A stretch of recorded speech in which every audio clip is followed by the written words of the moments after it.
De retour pour la troisième partie, toujours avec Philippe Pasco, toujours auteur de Pilleurs d'État, auteur de Pilleurs d'État, voilà, bien sûr, je compte sur Steph, il va passer le livre en images, et puis on va prendre les questions donc des métanotes, plein de questions. Alors, allez, première question, on me dit bonsoir Monsieur Pasco, pour le bien de la France, est-ce qu'il ne faut pas réduire le nombre de députés et supprimer le Sénat ?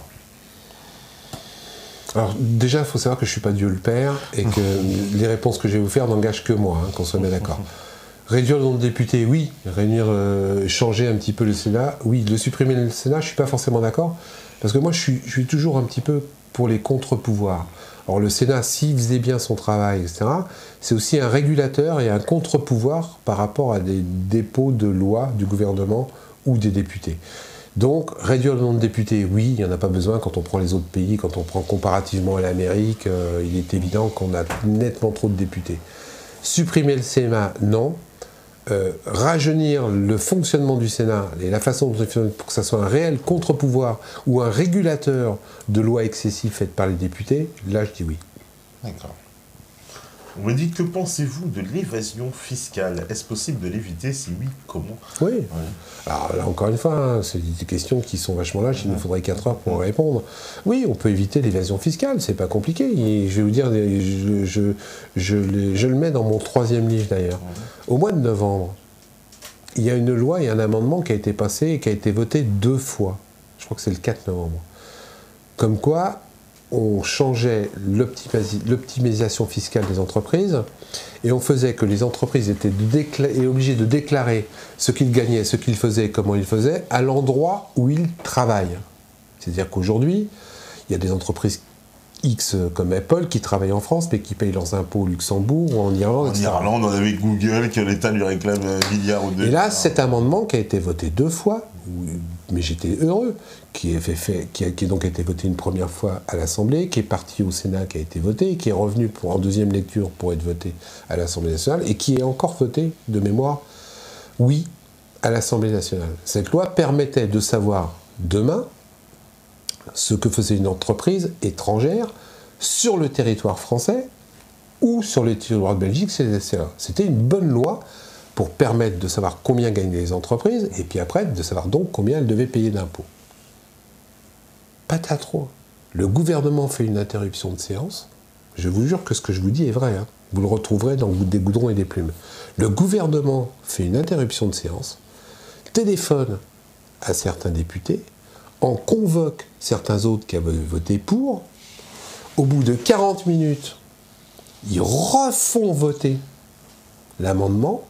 Et cette fois-ci, il y a 25 députés, parce qu'ils n'étaient pas beaucoup dans la salle, contre 21, donc 25 qui votent pour le rejet de l'amendement et 21 qui votent contre. Et l'amendement a été rejeté. Et aujourd'hui, grâce à cet amendement qui a été rejeté, les entreprises peuvent encore faire ce qu'ils veulent sur le territoire français sans qu'on sache exactement comment ils le font, combien ils dépensent et combien ils gagnent. Ça date de novembre-décembre 2015. Et vous trouverez dans mon livre, dans le 3e livre, la liste des 25 députés qui ont voté pour le rejet de cet amendement. Et dedans, qu'est-ce que je trouve? Un dénommé Urvoas. Urvoas. Le ministre. Ah, le fameux ministre, lui qui est ministre maintenant, là. Ouais. Ministre de l'Intérieur, je crois. De la Justice, non? De la Justice qui a remplacé Taubira. Voilà. De la Justice. Ouais. Donc le ministre de la Justice a voté pour que les entreprises continuent à ne pas payer d'impôts en France.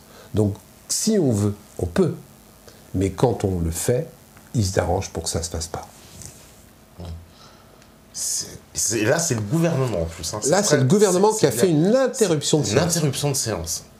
Et après, il y a quand même ce même gouvernement qui va nous dire qu'on poursuit Google en Irlande, qu'on poursuit les effets fiscaux, qu'on a contre les paradis fiscaux, Là, etc. il y avait réellement un amendement qui nous permettait de mettre en place une lutte de l'évasion fiscale des entreprises qui ne payent pas leur impôt en France alors qu'ils font un maximum de bénéfices. Cet amendement a été rejeté par 25 députés sur 577, autant vous dire qu'il n'y avait pas beaucoup de monde non plus dans l'hémicycle, sur une proposition du gouvernement. Comme tu nous dis, tu nous auras donné du scoop. Alors, aussi une petite question, tiens, parce que ça, peut-être tu en parleras peut-être dans ton prochain livre, mais sur les fameux fonds secrets. Oui. Parce que les fonds secrets, on a découvert ça à l'époque de Chirac, hein, c'est-à-dire, il y a évidemment cette affaire qui avait éclaboussé, bon, le mot mal choisi, éclaboussé, parce que à ce stade-là, ce sont que quelques gouttes. En tout cas, ça a permis, lorsque cette affaire est sortie du placard, d'expliquer cette affaire des fonds secrets. Donc, là, on a appris que donc chaque année, le président de la République recevait sur sa table une énorme somme en liquide qu'il répartissait à son gouvernement de la façon la plus aléatoire possible, puisqu'il n'y a pas de règles, pas de transparence, pas d'écrit, rien. On sait juste qu'on lui a donné telle somme et puis c'est tout. Puis ils font ce qu'ils veulent avec, quoi. Tout à fait. Ouais. Ça, c'est scandaleux, quoi. Mais c'est complètement scandaleux. Hein. Parce que c'est une grosse somme en plus. Hein, là, c'est des millions. Hein, mais je vous signale quand même, et là, les gens ont oublié que soi-disant, c'est une des méthodes qui sont révolues. On est d'accord. C'est du moins ce qu'on nous annonce, plus ou moins. Sauf qu'il n'y a pas un type qui s'appelle Guégan, qui recevait quand il était ministre de l'Intérieur, qui recevait du pognon tous les mois, qu'il devait redistribuer, et qui gardait pour lui-même. Et qui gardait pour lui-même, ouais. Ça s'appelle pas des fonds secrets, ça ? À mon avis, si. Alors... Mais c'était pour la bonne cause. Il n'a pas fait exprès, il n'a pas vu. Raison d'État. On me dit, les revenus et les indemnités des élus, c'est une chose... Mais que pensez-vous des dividendes gargantuesques qu'ils ont pour la plupart, qui se comptent par millions et qui s'en vont sur des comptes bancaires privés et secrets ? Je pense que c'est les seuls comptes, justement, par rapport à ce que je disais tout à l'heure, dans lesquels on n'a pas le droit d'aller jeter un œil. D'aller jeter un œil, ouais, c'est ça. Et que si on était un petit peu plus rigoureux, qu'on contrôle qu'on contrôle les comptes en banque des 10% des connards du RSA qui truandent, parce que c'est vrai qu'il y a des mecs qui truandent et qui en profitent, mais on devrait contrôler 100% des comptes des députés qui ont un compte en Suisse. Et ça, on ne le fait pas. Parce qu'il y a eu l'affaire Cahuzac aussi récemment, alors ça paraît... Mais l'affaire Cahuzac, c'est un épiphénomène, c'est pas grand-chose.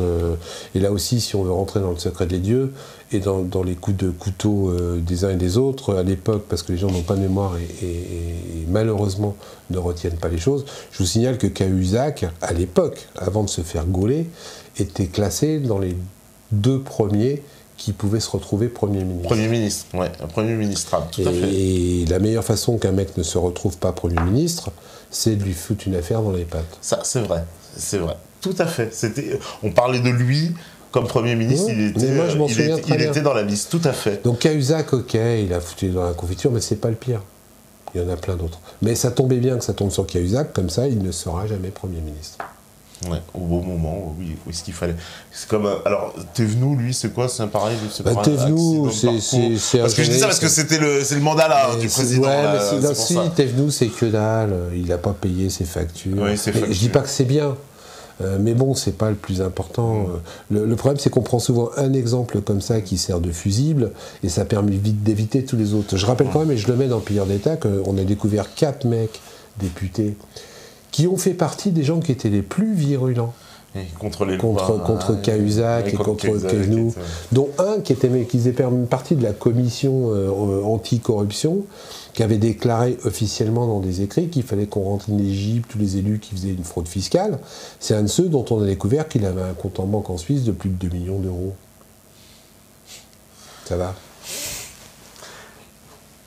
Et même qui nous donnent des leçons. Exactement. Alors, on me dit, bravo à l'invité. Question, s'il vous plaît. Paye-t-il les amendes lors des procès perdus et qui paye leur défense? Alors ça, c'est très intéressant parce que tu en parles dans le bouquin en plus. Alors, le problème c'est scandaleux, ça aussi, c'est scandaleux. Je n'ai que des scandales dans ce livre. Oui, non, mais c'est ça, mais il se rend pas compte. Alors, ça s'appelle la protection fonctionnelle des élus. Logiquement, un élu doit payer de sa poche quand la faute est détachable de sa fonction d'élu. Malheureusement, dans les faits, c'est pas comme ça que ça se passe. Et souvent, les élus se font défendre et payent leurs avocats par la collectivité. Normalement, moi je le demande, à la limite, ça je veux bien le concevoir.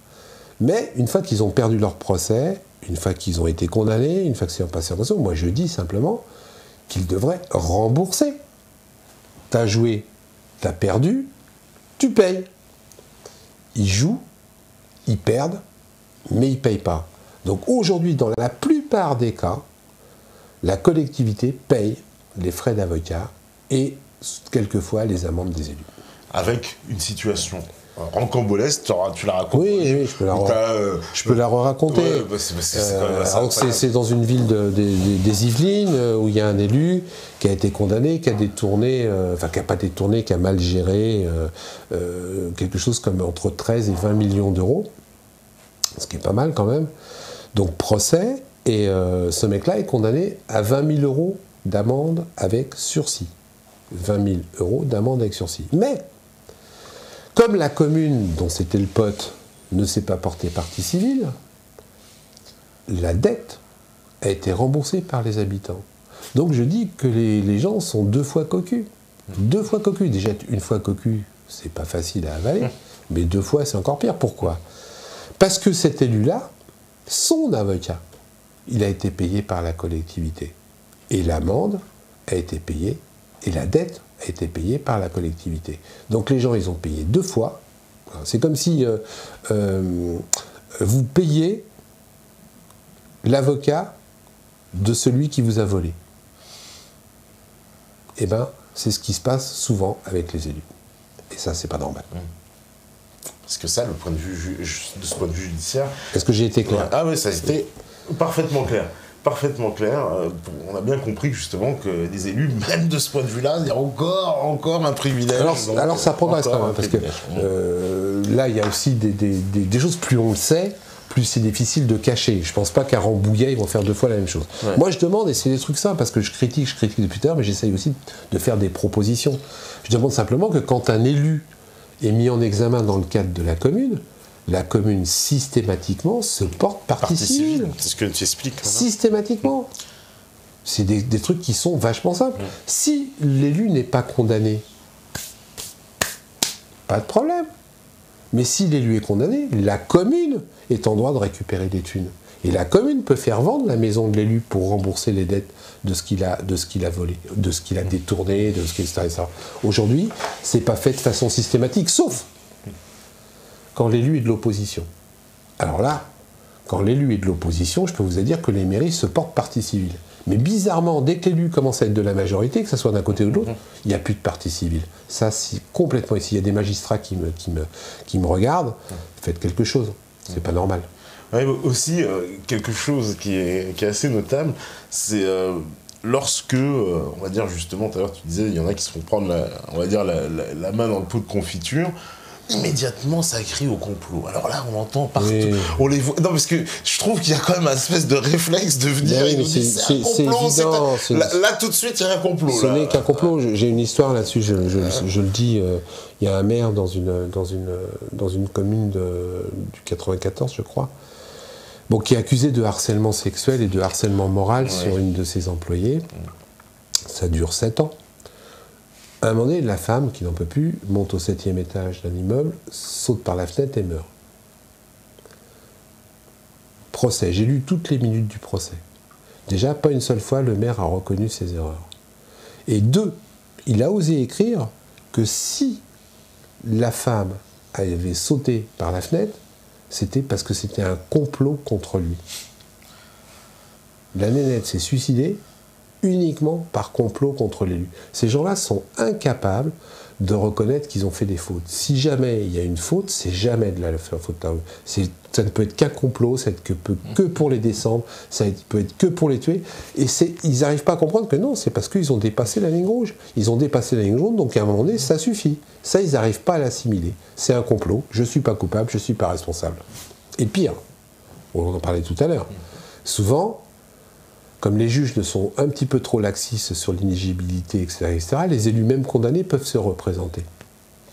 Dès qu'ils sont réélus, ils sont innocents. J'ai été réélu, je suis innocent. Point barre. Ouais.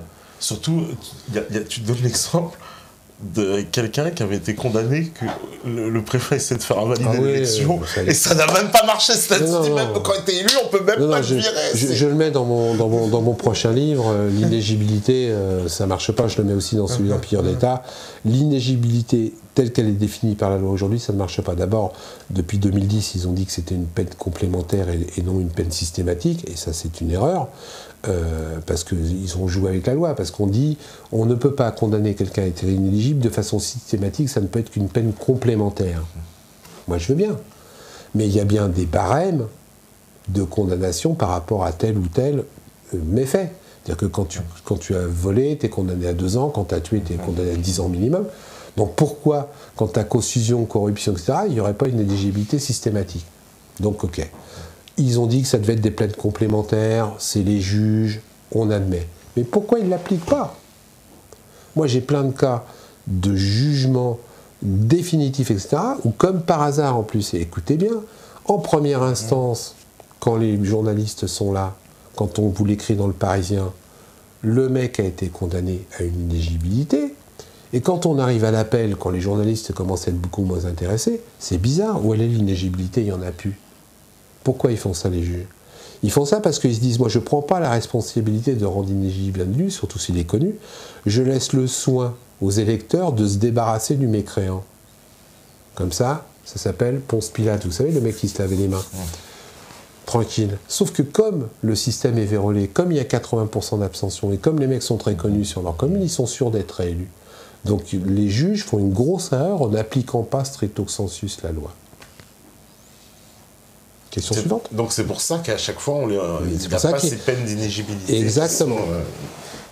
Qui normalement, justement, ne sont pas systématiques. Mais devrait. En cas d'un élu, on se dit ça devrait automatiquement. Surtout que quand vous comparez, selon que tu es puissant ou que tu es pauvre, selon que tu es un élu connu ou pas connu, je remarque aussi que les juges sont un peu plus sévères avec les élus qui sont pas connus, quoi. Ou des fois, j'ai vu des élus pour une petite pécadille, une erreur administrative, une connerie qui les entraînait dans les marasmes de la cossusion ou de la prise illégale d'intérêt.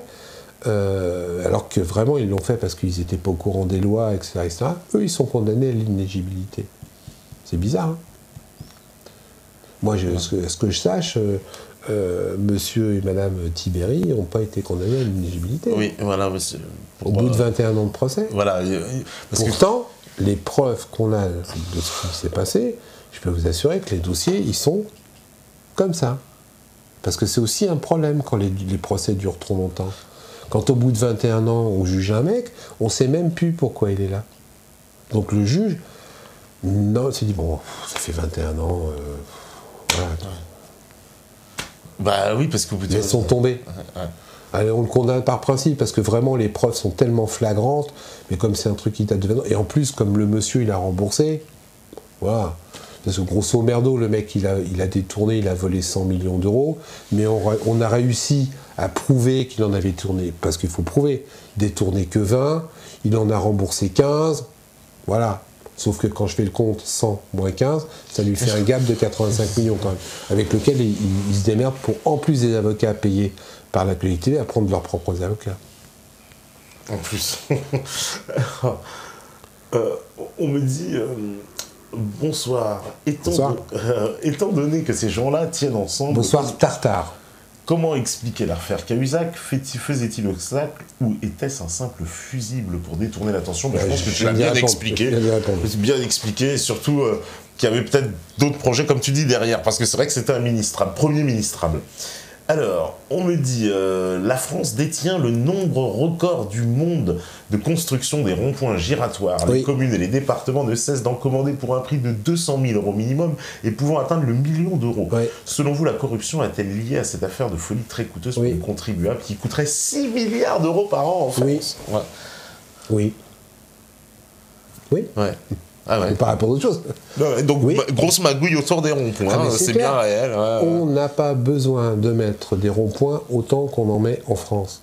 Donc à un moment donné, il faut se poser la question. Comme on sait que ça coûte entre 200 000 et 1 million d'euros, qu'en prix de revient, ça ne coûte pas autant,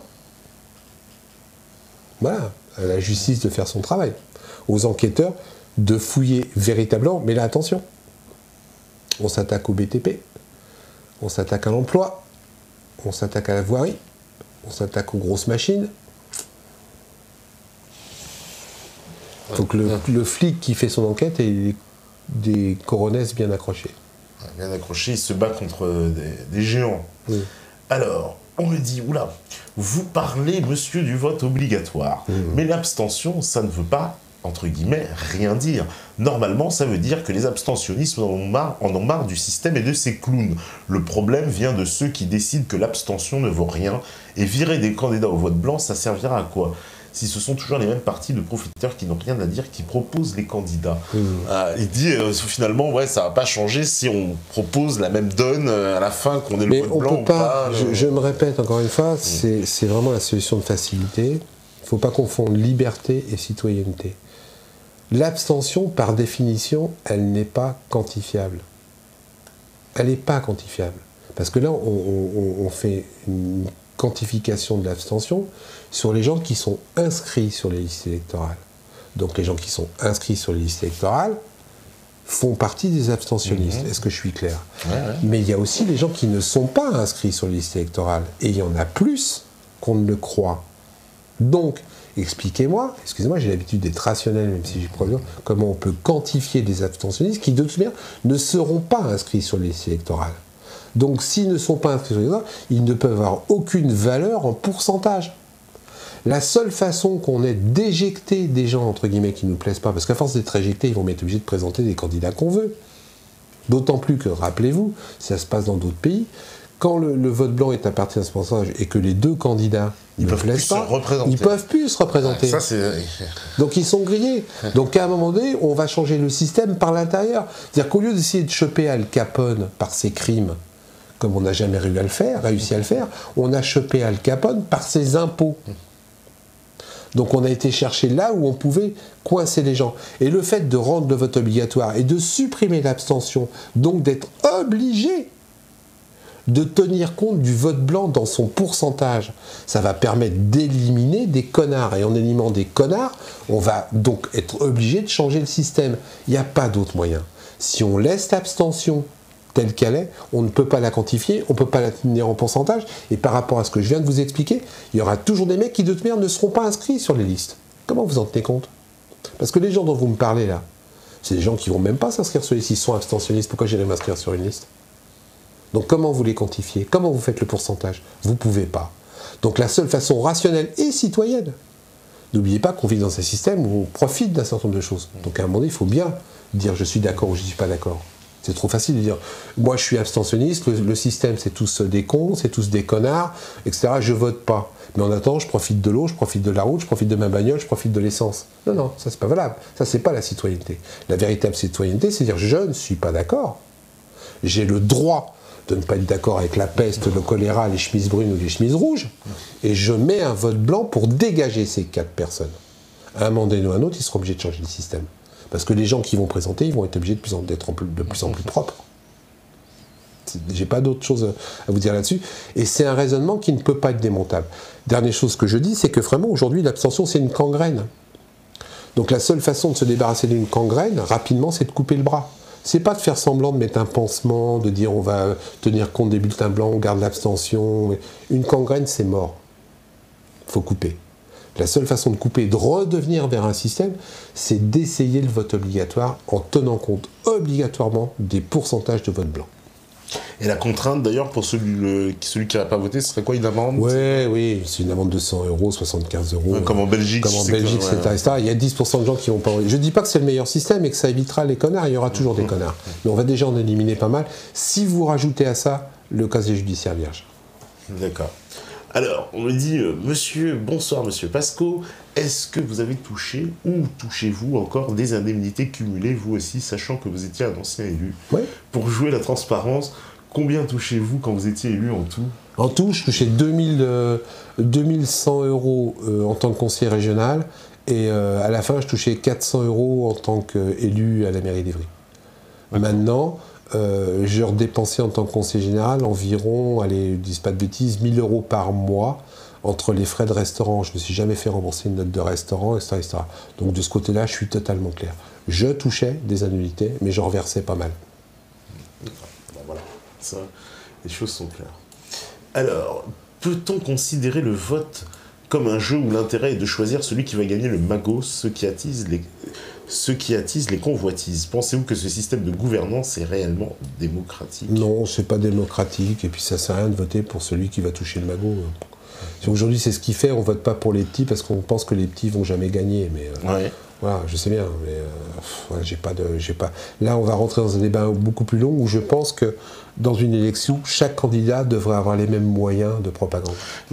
Alors, ça veut dire qu'il faut limite abolir les partis, alors? C'est quoi? Je pense, je sais pas, je dis que chaque candidat devrait avoir les mêmes moyens de propagande et qu'on arrête de choisir un candidat en fonction de l'enveloppe mais en fonction du contenu. C'est-à-dire que si chacun a la même enveloppe, ils seront obligés de travailler le contenu. Or aujourd'hui, ce qu'on fait en politique, c'est qu'on travaille sur la propagande de l'enveloppe, c'est-à-dire le plus gros, le plus machin, celui qui fait le plus grand meeting, qui distribue plus de drapeaux, mais les programmes, il n'y a plus rien dans les programmes. Donc voilà, moi c'est une des pistes de travail que je propose. Je ne dis pas que j'ai la science infuse. Chaque candidat, même moyen de propagande. Alors, on me dit, Monsieur Pasco, si jamais le FN passe au pouvoir en 2017, comme certains l'espèrent, serait-il capable de changer le système avant de s'y soumettre selon vous? Non. Non. Ils vont pas. Ce sera un pari impossible pour eux de faire. C'est pas que ce sera un pari impossible, c'est que je vois pas pourquoi le FRN ne ferait pas pareil que les autres. C'est-à-dire ils vont se gaver de ce système. Bah oui. Moi, dans mes livres, je n'ai mis aucun nom de parti politique. Aucun. J'ai mis que des noms, que des faits. Oui, des noms de personnes. Mais je peux vous assurer qu'il y a des gens du FN dedans. Donc je vois pas pourquoi, avec les éléments que j'ai aujourd'hui, le FN change. C'est un parti, ils ont aussi un président, ils ont aussi des friqueurs, ils ont des caisses secrètes, ils ont des élus qui cumulent des mandats, ils ont des assistants qui sont payés en emploi fictif, comme les autres. Excusez-moi. Je sais qu'aujourd'hui, la mode, c'est de dire, voilà, on a essayé l'un, on a essayé l'autre, il faut essayer celui-là. Moi, personnellement, je pense qu'ils feront pareil, parce que c'est pas un problème de parti, c'est un problème de système. Alors, autre question, on me dit, Monsieur Pasco, est-ce qu'il n'y a pas une contradiction dans votre discours où vous nous dites que vous ne comptiez pas vos heures de travail quand vous étiez conseiller municipal, alors que juste avant, dans l'émission, vous avez dit que les politiques ne travaillent jamais? Ah, bah oui. Et j'ai pas dit que tous les politiques étaient pourris. Hein. Donc maintenant, c'est des questions qu'on me pose souvent. Je peux vous assurer qu'en tant que conseiller municipal, demander à ma femme, elle ne me voyait pas souvent. Donc là, il y a aussi une différence entre des élus qui sont réellement sur le terrain et des élus qui sont uniquement sur leur bulletin de paye. Moi, j'avais plutôt tendance à être un élu qui était uniquement sur le terrain. Parce que quand on est élu, clairement, hein, parce que tu peux je ne pose rien une question naïvement, on n'a pas de compte à rendre à personne, en fait. Non, c'est ça. tu peux ne rien C'est-à-dire faire. même le président de région, je suis conseiller régional, le président de région, il ne va pas me dire si je suis jamais là en séance. On peut me remettre à l'ordre en disant oui, vous êtes un peu trop absent. C'est pas bien, vous êtes un peu absent, on t'envoie un courrier, mais sinon, voilà. Donc après, c'est aussi, encore une fois, la conscience de chacun. Moi, je peux vous assurer que j'étais plus sur le terrain que chez moi. Voilà. Donc, en tout cas, il n'y a personne qui contrôle. Quoi. Ah non. Voilà, un député, par exemple. Mais après, tu as des comptes un petit peu à rendre à ton parti. À ton parti, voilà, j'imagine. Mais tout ça, ça s'arrange entre eux. Ils peuvent s'arranger entre eux. C'est entre potes, en plus. Ouais. On s'arrangera toujours. Alors, on me dit bonsoir, Monsieur Pasco, bonsoir Tepa. La justification des indemnités élevées des élus n'était-elle pas initialement de lutter contre les risques de corruption? Oui, ça Qu'en aussi. pensez-vous? On me la sort de temps en temps, ça. Ouais. Oui. Oui, parce que tu l'évoques même dans le livre, tu dis qu'au départ, justement, c'est un peu pour se prémunir. Oui, c'est sûr. Plus tu gagnes d'argent, c'est pour que tu sois indépendant. Ouais. Après, c'est le montant d'argent qu'il y a. Et le problème qu'il y a, c'est que les gens, ils en veulent toujours de plus en plus. Si les gens savaient s'arrêter. Mais regardez Madame Rachida Dati. 1 téléphone, 2 téléphones, 3 téléphones, 4 téléphones, 5 téléphones. Les gens ne savent pas s'arrêter. Donc c'est un faux motif, c'est une fausse excuse de dire ouais, il faut que les élus soient bien payés. Parce que comme ça, ils ne seront pas tentés. Bah si, ils sont tentés, mais avec un peu plus d'argent, c'est tout.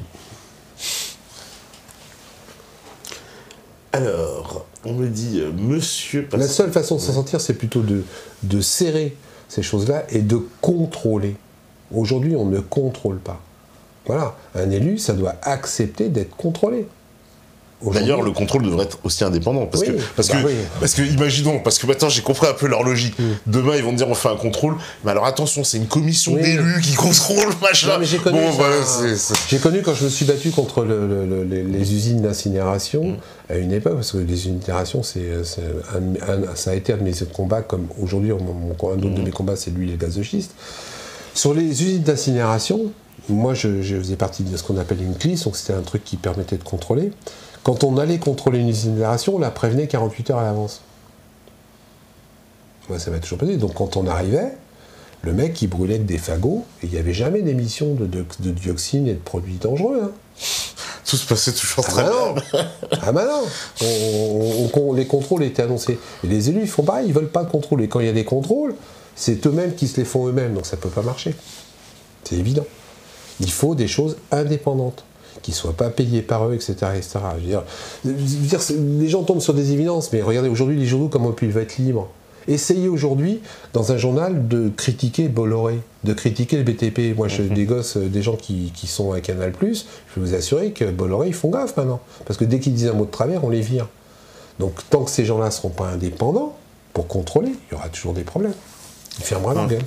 Oui, parce que ça, on l'a pas beaucoup abordé, mais espèce quand même de collusion médiatique. En plus, faut quand même le souligner, une forme quand même d'endogamie parfois entre le monde politique, le monde journalistique. Hein, les exemples sont nombreux de couples célèbres, journalistes politiques. Tu peux vite glisser là aussi dans une espèce de béatitude et un confort qui fait qu'à partir du moment où tu es gentil avec tes élus, il va te donner un peu plus d'informations si tu as besoin d'aller les chercher. Il y a des espèces de compromissions. Malheureusement, il y a quelques journalistes qui sont dans cet état d'âme. Parce que dans l'ensemble, par exemple, les informations que tu nous apportes dans ton livre, ce ne sont pas des choses connues du grand public, très peu. Le fonctionnement général du système des élus, moi je l'ai découvert dans ton livre, je te dis. J'ai vraiment fouillé sous les tapis. Ouais. On n'est pas informé, je veux dire, vraiment de... Bon, il est vrai que sur beaucoup de sujets comme ça, on préfère un peu, effectivement, pas trop nous informer. Mais alors ce sujet-là, précisément, c'est-à-dire un sujet, qui dérange, argent et politique, parce que c'est ça qui dérange. C'est quand on va commencer à prendre un politique, puis lui dire, oui, mais on parle d'argent, vous avez touché ça, et là tout d'un coup, on a l'impression que ça dérange, les portes se ferment, qu'on parle d'affaires privées, comme si ça ne regarderait pas ce serait pas un sujet comme un autre, non, ça ne me regarde pas. Faut pas en parler de ça. Faut pas en parler, voilà. Non, mais je sais bien, c'est français, faut se battre contre ça, et on est quelques-uns à soulever le tapis, et puis à mettre la poussière dessus, alors qu'ils veulent la mettre en dessous. Après, aux gens de la ramasser. Là, je pense qu'il y en a quelques-uns ce soir qui sont d'accord. Tiens, je tombe sur un qui me dit « Monsieur Pasco, j'ai lu votre livre, incroyable, mais est-ce que vous comptez refaire de la politique ?» Non. Voilà. La réponse, mon cher Spinoza. Tu peux pas dire tout ce que j'ai dit, tout ce que j'ai découvert, et puis attends, faut que je dise ça, mais il faut faire gaffe parce que des fois tu changes d'avis. Donc je dis pas que je refais pas de la politique, mais à un petit niveau. C'est-à-dire que moi, être adjoint d'une petite commune et puis m'occuper de la culture et de la maison des jeunes de la ville, ça peut encore me plaire. Parce que là, je serais vraiment encore sur le terrain, je m'occuperais de choses réelles, je ferais du concret, etc. Mais monter au-dessus, comme au petit étage où je suis monté, non. Tant que le système est comme ça ne m'intéresse pas. T'as trop de compromissions, trop de compromis, trop de magouilles et trop de couleuvres à avaler pour jouer ce jeu-là. Moi, j'en ai avalé quelques-unes, je le dis. Je ne les ai pas avalées beaucoup. Quand je les ai avalées, ça m'a fait mal. Non, je ne ravalerai pas. Excusez-moi. Un peu comme ce qu'avait dit Christiane Taubira en quittant le gouvernement. Elle avait avalé des couleuvres aussi. Je la connais bien, Christiane. C'est pas la plus mauvaise. Non, c'est ce que je dis ici, je me suis fait insulter pour ça. Bon. C'est une caractérielle. On m'est tombé dessus, moi, quand j'ai dit ça. C'est une caractérielle parce que tu peux pas arriver à ce niveau-là en étant pas caractériel, etc., etc. Mais elle a un certain nombre de convictions, et moi j'ai pu le voir, qui fait que, voilà. Mais bon, elle sait naviguer, elle sait se servir des uns et des autres, comme tout bon politique pour être au niveau où elle est arrivée. Voilà. Mais c'est pas la plus mauvaise. D'accord. Puis elle avait quand même une place assez singulière dans le gouvernement. Vous remarquerez que j'ai dit c'est pas la plus mauvaise, j'ai pas dit c'est pas la meilleure. J'emploie c'est pas la plus mauvaise. C'est pas la plus mauvaise. Pour qu'on comprenne bien. Alors, on me dit, Pierre Bérégovoy, effectivement, s'est élevé contre la corruption et il a fini assassiné.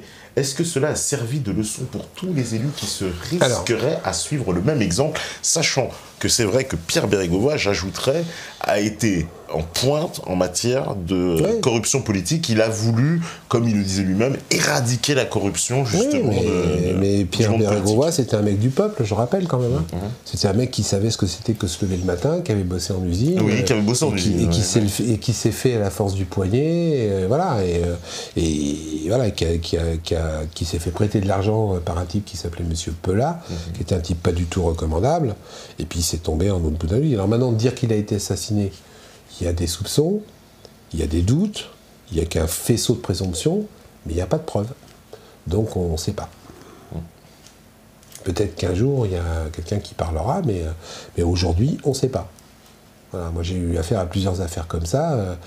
On ne sait pas. Je vais vous donner une. J'ai connu un de ses adjoints qui s'appelait Christophe Pilet, avec qui j'ai eu l'honneur de travailler. Les gens ne se rappelleront pas, mais c'est l'affaire Lucet. Ça avait titré en une du Canard enchaîné, il s'est suicidé de 2 balles dans la tête. Pour les gens qui veulent, à l'époque ça avait bien marché. Et c'était le directeur de la sécurité sociale de Marseille. Christophe Pilet était son adjoint et est devenu directeur de la sécurité sociale de Melun. Christophe Pilet, lui aussi, est tombé et a fait de la prison quelques années après parce qu'il avait trouvé un système sur les ordinateurs, il n'avait pas bien passé un marché public sur les ordinateurs. Et c'est une affaire que j'ai creusée. Il se trouve que Lucet et Christophe Pilet, qui était donc directeur de la sécurité sociale, étaient les 2 directeurs de sécurité sociale qui avaient fait que la Sécu ne perdait pas d'argent. C'est-à-dire qu'à Marseille, du temps de Lucet, la sécurité sociale, au lieu qu'un ticket, une feuille de sécurité sociale vous coûte 40 € à la société, la feuille de sécurité sociale ne coûtait plus que 20 €. Je donne des chiffres. Donc, quelque part, ils ne perdaient pas d'argent, la Sécu de Marseille faisait des bénéfices. La sécurité sociale de Melun, grâce aux ordinateurs sur lesquels s'est fait planter Christophe Pilet, était aussi une caisse de sécurité sociale qui ne perdait pas d'argent. C'est-à-dire qu'il avait, grâce aux ordinateurs, mis un système de traitement plus rapide des feuilles de sécurité sociale, donc ça coûtait moins cher, donc on perdait. Ces 2 mecs, un a été assassiné, l'autre a fait de la prison. Quand tu commences à bouger, ce que ça veut dire, c'est quand tu commences à déranger dans le système, à un moment donné, ça peut tourner grave.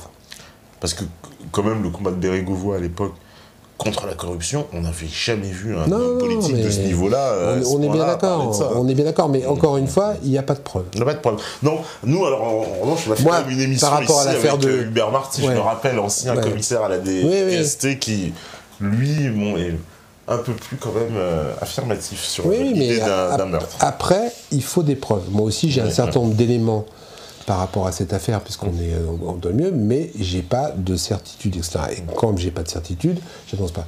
Je viens de vous en donner, par contre, par rapport à Lucet et Christophe Pilet, ces 2 caisses de sécurité sociale ne perdaient pas d'argent. Depuis que Lucet est mort et que Christophe Pilet a fait de la prison, les caisses de sécurité sociale de Marseille et de Melun reperdent de l'argent.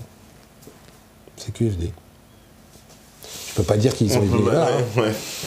En plus, Lucet s'est suicidé de 2 balles dans la tête. Oui, 2 balles dans la tête, c'est très particulier. C'est comme ça que ça a été mis dans le rapport. Hein. Alors, évidemment, la question inévitable ici, métanote, quel est le lien entre la franc-maçonnerie et les élus?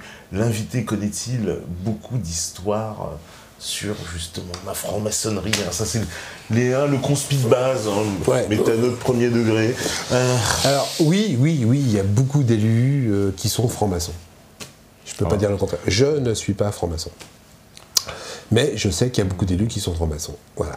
Après, pourquoi? Parce que, d'abord, les francs-maçons, c'est une corporation, il y a des pourris, il y a des biens, il y a comme partout. Hein.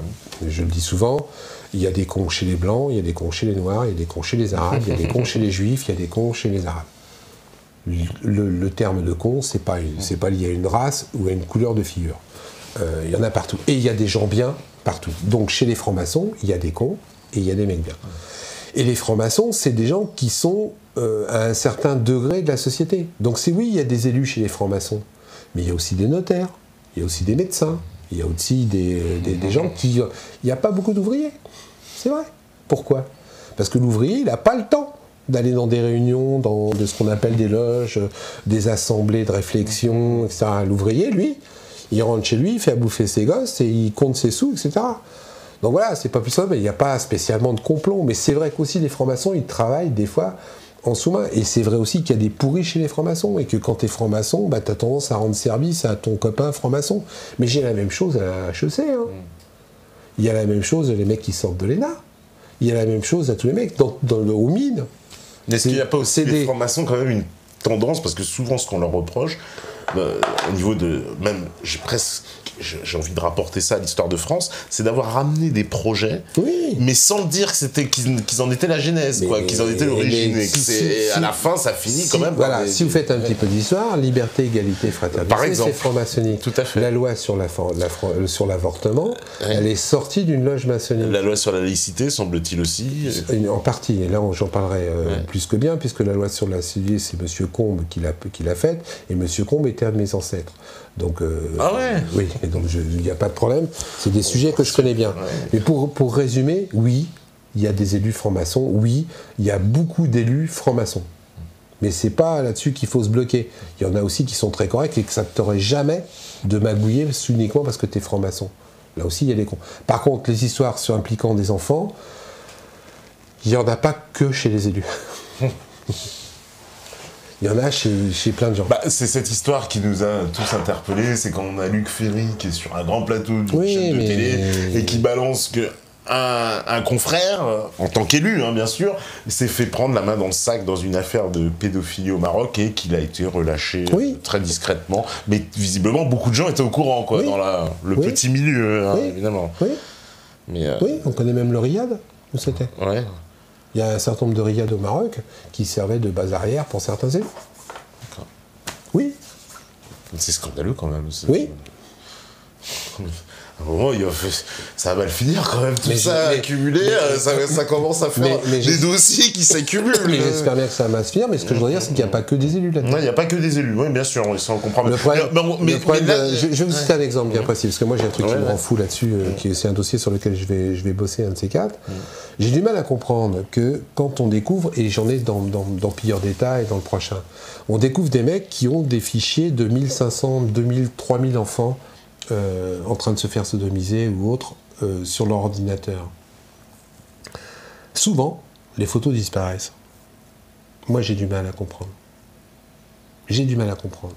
J'ai du mal à comprendre que quelque part, on ne convoque pas des parents d'enfants qui sont disparus et qu'on leur dise madame, venez voir les 1500 photos. Oui, je sais, c'est dur, madame, mais prenez votre courage et regardez. Dites-moi si vous voyez un gosse qui ressemble à vous. J'arrive pas à comprendre aujourd'hui de l'informatique que quand on trouve un fichier d'enfants à Marseille, on n'arrive pas à les conjuguer avec le fichier qu'on a découvert à Lille ou en Roumanie, parce que maintenant on a des trucs internationaux, et qu'on se dit tiens, dans le décor là, le gosse de Marseille, c'est le même décor derrière que celui qu'on a trouvé là-bas. Tiens, ça serait pas une ville de machin? Et qu'on remonte des pistes. Voilà, c'est des questions que je me pose aujourd'hui. Je vais vous en donner un autre. Allez, c'est gratuit pour vous ce soir. Et c'est bien parce que vous êtes des métas. Il y avait un service à Paris qui s'appelait le Bureau des recherches des personnes disparues. C'était un des bureaux, il y a même une série télé qui a été faite avec Vire le jeu, je crois, ou je ne sais plus lequel, comment il s'appelle. Et bien ce bureau-là, il vient d'être fermé. Ouais. Pourquoi? C'était pas beaucoup de fonctionnaires. Mais ça permettait à des parents qui avaient expulsé, etc., d'aller voir ce service et de continuer à chercher à quelqu'un qui avait disparu. Pourquoi on a fermé ce service? Aujourd'hui, en France, il y a 10 000 enfants qui disparaissent par an. Sur les 10 000 enfants, il y en a 9 000 qui reviennent dans les 48 heures, qu'on retrouve, etc., etc. Mais il en reste quand même 1000 qui disparaissent. Voilà. C'est des questions que je pose aujourd'hui, à l'heure où on est à l'informatique, etc. Mais je n'ai pas la réponse. Mais encore une fois, je refuse de dire qu'il n'y a que des élus dans ces affaires. Il ne faut pas tomber dans la thèse du complot. Mais bon, moi, c'est un dossier que je suis et je pose un certain nombre de questions qui commencent à devenir gênantes. Comment ça se fait que... Alors, allez, je vous en donne encore un ce soir. En Belgique, une fois, il y a eu un juge et un gendarme qui a été un peu plus couillu que les autres. Ils ont récupéré un dossier où il y avait des photos d'enfants. Et ils ont fait venir 84 parents d'enfants disparus. 84 parents, donc de 84 enfants disparus. Et ils leur ont demandé de regarder les photos. Ce que je vous dis est vrai, j'ai les papiers, j'ai tout à la maison, et ailleurs, j'ai des copies, au cas où. Voilà, sur les 84 parents, je dis une connerie. Non, ils sont pas sûrs que je refais toute l'affaire, c'est plus de 84 parents. Je crois que c'est 250 parents qu'ils ont fait venir, etc., etc. Et sur les 254 parents, il y en a 84 parents qui ont dit, ben oui, ce gamin-là, on dirait que c'est mon fils. Ce truc-là, on dirait que c'est mon enfant avec 4 ans de plus, etc., etc. Ah bah oui, il avait une petite tache là, et là. Ce que je vais vous dire est vrai. Le juge a fait une ordonnance de non-lieu en disant que les 84 parents se sont trompés. Je l'ai lu 3 fois. Affaire classée. Il y a un problème. Oh, là, il y a un grand problème. Oui. J'ai un mec en Belgique qui a fait des CD, qui est un type qui se battait contre la pédophilie. Il est en prison. Ah, c'est Marcel Verlozen, non, c'est pas. Il est en prison. Ouais. Il est en prison. Ce mec-là avait décédé. Ce mec-là, il a fait des trucs couillus. Hein. Bon, moi, je cherche à comprendre. Voilà. Donc, dites-vous bien que c'est des dossiers sur lesquels je me suis penché, que je suis, mais j'ai pas les réponses. Alors autre petit détail. Hein. Là, quand j'aborde ce genre de sujet, donc je ne roule pas vite en voiture, je me penche pas aux fenêtres, j'ai pas de compte en banque en Suisse, je ne suis pas dépressif, je ne me drogue pas, et j'ai pas de maîtresse attitrée. Au cas où. Tu dis ça pour les concurrents qu'ils n'avaient pas cherché. Alors on me dit, monsieur Pasco, est-ce que vous croyez encore au clivage gauche-droite et surtout en la démocratie dans les temps actuels?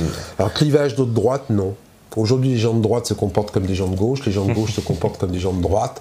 On ne sait plus où on en est. Et quand on réfléchit, c'est vachement ça, c'est parce que, encore une fois, les élus, encore une fois, sont de plus en plus formatés dans un seul moule. Donc en fin de compte, ils ne sont pas élus de conviction, ils sont élus de carrière qui suivent exactement le même processus électoral, le même processus de formation. Ils sortent quasiment tous du même endroit, ils sont fréquentés à l'ENA, ils sont fréquentés à machin, et puis il y en a un qui choisit la droite et l'autre qui choisit la gauche. Mais de plus en plus, les élus sont tous des élus McDonald's. Alors il y en a un qui est McDonald's et il y en a un qui est Quick. Mais quand vous les regardez, c'est tous les deux du fast-food. Et puis... c'est le ketchup qui change. Le fait qu'en plus, il y ait cette... comment dire, bah justement, cette collusion entre eux pour leur préservation de leurs intérêts, ça les rend de moins en moins, en fait, justement, différenciables. Ils sont plus différenciables. Ils sont formatés dans le même moule, avec la même bouffe fast-food. La seule chose qui différence, c'est le petit truc qu'on met sur le dessus du McDonald's et le ketchup qui est un petit peu plus rouge pour l'un et un petit peu moins rouge pour l'autre. Sinon, c'est la même bouffe. J'essaye de... pour schématiser. Alors, il y en a qui demandent le numéro de Madame Taubira, faudrait peut-être pas exagérer. Non. Alors, on me dit... Je l'aime et je le donne pas. Eh ben voilà. On me dit, avez-vous connaissance des liens entre les représentants gouvernementaux et les sociétés? Alors cette fois, évidemment, on n'a pas la franc-maçonnerie, mais plus ce qu'on appelle les sociétés dites secrètes, un peu comme le Bilderberg, la Trilatérale, la Pan-Europe, le CFR, etc. Et est-ce que ces sociétés-là, elles ont une influence réelle aussi? Parce que moi, j'ai vu récemment une interview de Philippe de Villiers qui raconte une anecdote avec François Fillon, qui assistait à une réunion Bilderberg, et quand Philippe de Villiers lui demande à François Fillon « Mais pourquoi tu vas dans ce genre de réunion ?» Et il lui répond « C'est eux qui commandent. » Anecdote, évidemment. Ouais, anecdote. Après, voilà. Honnêtement, je ne sais pas. Moi, j'ai jamais été dans ce genre de réunion, et je ne pense pas qu'ils ont l'intention de m'inviter. Donc, je peux pas... Manu y allait, par contre. Oui, Manu y allait. Manu y a été, ouais. Ouais. C'est des passages obligés, c'est pas des réunions Bilderberg, machin, c'est ce qu'on appelle des réunions de réseaux d'influence et des réseaux de têtes d'influence. Donc on dit que c'est le réseau Bilderberg, que c'est Opus Dei, que c'est tout ce que tu veux. En réalité, c'est pas ça. C'est juste des têtes de réseau d'influence, c'est-à-dire comme les francs-maçons. Quand au même endroit, dans la même loge maçonnique, tu réunis 3 patrons d'entreprise, un patron de journal, un patron de machin, 2 hommes politiques, etc., et que tu es invité à bouffer avec ces gens-là dans une loge ouverte, T'as l'impression d'être dans un réseau maçonnique, mais non. T'es dans un réseau d'influence et de tête de réseau. Et quand t'es pas con, tu donnes tes cartes de visite et tu récupères les cartes de visite des autres. Et puis après, une fois que tu as déjeuné avec tout le monde, de temps en temps, quand tu as repéré ta proie et ton réseau qui va te servir pour la suite, bah, tu le rappelles et tu déjeunes avec lui. Et puis c'est comme ça que ça se fait. Ok. Bah, aussi simplement. Des fois, on essaie de trouver des trucs compliqués à des choses qui sont tellement simples. Aussi simplement. Qu'est-ce qu'on me dit? Allez, je prends les dernières questions. Allez, on me dit pêle-mêle. Les meilleurs et les pires des élus. Allez, on a beaucoup parlé des pires. Est-ce qu'on peut citer quand même des meilleurs? Bon, souvent, tu nous as dit les petits. Ah oui, je vous en citer un, Grébert, à Puteaux, qui est un élu d'opposition depuis 20 ans, qui systématiquement dénonce la gabegie et machin de la maire de Puteaux, et qui en prend plein la gueule, qui doit avoir 30 ou 40 procès en tout qu'il a subi, qui paye lui ses avocats, c'est ça, j'imagine. Ses avocats, parce que là, on lui accorde pas la protection fonctionnelle, et qui, malgré ça, lâche pas morceau. Et je pourrais en prendre un autre qui m'a bien plu, c'est le conseiller municipal de Grenoble, qui a dénoncé Carignon à l'époque sur les trafics de flotte, etc., et qui l'a envoyé en prison, et qui, ce mec-là, s'est battu comme un fou pour juste la justice par rapport à l'eau, et qui a gagné. Mais ça l'a même pas aidé, parce qu'il est resté conseiller municipal toute sa vie. Et au contraire, ça l'a plus marqué, on l'a marqué au fer rouge, et du coup, même ses camarades l'ont pas promotionné. Et moi, ces gens-là, j'ai beaucoup de respect, parce qu'ils font ça dans l'abnégation. Ça, c'est le meilleur de l'élu. Après, il y a tous les petits maires de toutes les petites communes qui gagnent 400 € par mois, et qui, du soir au matin, en prenant leurs propres outils, bossent pour la commune. Ces gens-là, moi, c'est 1000 respects. Voilà.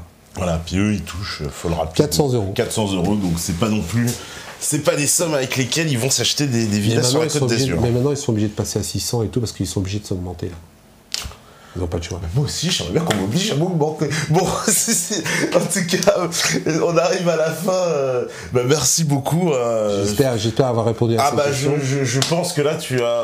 Je suis disponible pour tout le monde sur Facebook, et j'essaye de répondre à tout le monde quand les questions sont cohérentes et dénuées de partialité, etc. Donc, si vous voulez, vous me rejoignez sur Facebook, et je continuerai à répondre à tous les métanautes du coin. Je pense que tu auras des métanautes. Et surtout, voilà, et en plus, je vous donne aussi un conseil. Vous allez le lire. Une fois que vous avez acheté ce livre-là, ne le prêtez pas. Parce que si vous le prêtez, on ne vous le rendra pas. C'est comme les subventions de l'Assemblée nationale. Ça part dans la nature. Plus des détails, parce que c'est une question que vous ne m'avez pas posée, mais j'ai pas fait ça pour l'argent. Donc je gagne exactement 1 € par livre quand le livre est vendu. Donc j'ai vraiment pas fait ça pour le pognon. Et en plus, t'es numéro 1 des ventes, faut le dire. Oui, en plus je suis numéro 1 des ventes, tant mieux. Mais voilà, j'ai pas fait ça pour l'argent, et je ne ferai jamais des choses pour l'argent. Je le fais d'abord parce que j'avais envie de l'écrire, et parce que moi j'étais de l'intérieur, donc je pouvais savoir et le dire. Et comme je dis toujours, le jour où il y aura plus de contre-pouvoir, les dictatures s'installent. Eh ben, on n'est pas très loin de la dictature. Votez pour moi comme élu, moi ça m'intéresse. Non, je rigole bien évidemment. Mais pourquoi pas, c'est pas une honte d'être élu. Non, pas du tout. Et c'est pas une honte de gagner un petit peu d'argent. Encore une fois, ça dépend ce qu'on en fait. Moi, je suis pas contre les élus. Je dis encore une fois, je dis toujours, Robespierre, Saint-Just, ça m'intéresse pas. Mais à un moment donné, il faut pas que les mecs ils dépassent la ligne rouge, quoi. Ça va, quoi. Et là, vraiment, il y a un certain nombre d'élus qui la dépassent et qui se permettent de nous donner des leçons de morale en plus, qui se permettent de nous donner des leçons de morale. C'est plus là, ça le fait plus du tout. Ce n'est plus supportable. Eh ben, merci beaucoup, Philippe. C'était un plaisir. Eh ben, nous aussi, c'était un grand plaisir. Merci. Je reviens pour le prochain. Eh ben, avec grand plaisir. Il n'y a pas de souci. On reparlera encore de tout ça. Merci évidemment à la régie, merci aux modérateurs, merci aux métanautes qui doivent être connectés. Voilà, on me dit pas président. Oula, vous allez loin. Non, on va commencer député. En tout cas, merci à vous, parce que vous savez une chose de toute façon, c'est que si vous écoutez ce message, c'est forcément que vous êtes la résistance. Ciao, ciao, ciao.